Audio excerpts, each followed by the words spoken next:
خوای گەورە لە پاداشتی ئینسانی ئیماندارە دەفەرمێ ئەوانەی ئیماندارن و چاکەکارن دەفەرمێ رضی الله عنهم ورضوا عنه. خوای گەورە لەو کەسانە ڕازیە لێیان تووڕە نییە کە لە دنیادا ئیماندار و چاکەکار بوون. خوا لێت ڕازیە، پێت خۆشە خوا لێت ڕازی بێ ئەبێ چاکە بکەیت. خوا بەوە لێت ڕازی نابێ من نوێژ ناکەم، عارەقە خۆم، زینا ئەکەم و دڵیشم پاک. ئەی پێغەمبەری خوا صلی الله علیه وسلم دڵی پاک نەبوو؟ ئەی پێغەمبەران سەلامی خوایان لەسەر بێ دڵیان پاک نەبوو خوا فەرزی کرد لەسەریان عیبادەتی خوا بکەن؟ خوا ڕێگای بەوان نەدا خراپەکاری بکەن، مەشروب بخۆن و زینا بکەن، ڕێ بە تۆ ئەدات بۆ دڵی تۆ کە خائیسە و ژەنگاوی و لە تەنەکە ژەنگاوی ترە، دڵی تۆ لەوان پاکترە؟ کەس حەدی نییە. بۆیە خوای گەورە دەفەرمێ بە خۆشەویستترین مەخلوقی خوا کە محەممەدە صلی الله عليه وسلم دەفەرمێ وەعبد ربك حتى يأتيك اليقين. عیبادەت بۆ خوا بکە ئەی محەممەد صلی الله عليه وسلم حتا ئەو ڕۆژەی دەمریت. ئیتر تۆ چی عوزرێک تەیە کە من وەڵا دڵم پاکە؟ ڕۆژێک دێ ئەو دڵە پاکی کە تۆ مواسەفاتە لای تۆ دڵنیا بە لەناو ئاگری دۆزەخا دەسووتێنرێ. چونکە خوای گەورە دەفەرمی ئیماندار ئەبێت چاکەی هەبێت، ئەبێت چاکەکار بێ، ئەبێ مرۆڤێکی چاکەکار بێ.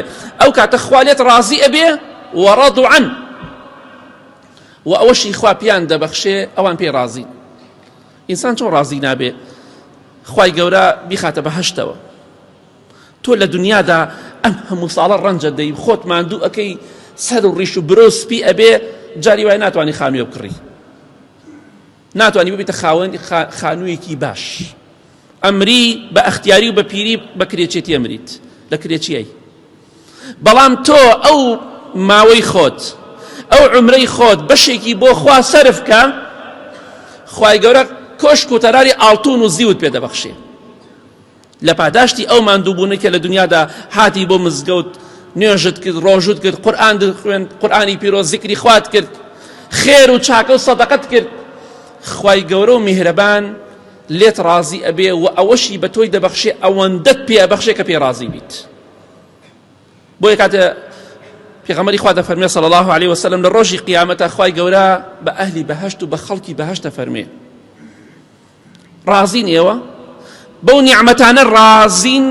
ئەمە رضی الله عنهم ورضوا عنه، ئەمەیە. خوای گەورە دەفەرمێ ئێوە ڕازین؟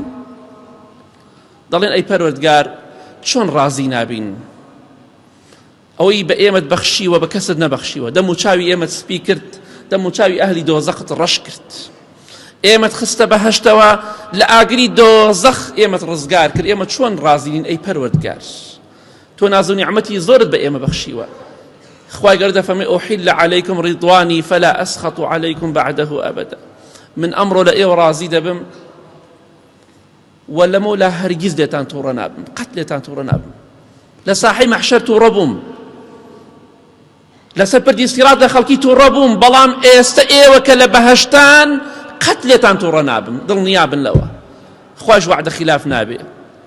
کەواتە ئاگاداری خۆت بە، ئەگەر پێت خۆشە خوا لێت ڕازی بێ و ئەوەشی کە پێت خۆشە پێتی ببەخشێ لە دوای مردنت، لە دنیادا چاکەکار بە و ئیماندار بە و چاکە بکە، ئەگینا دەست ناکەوێ.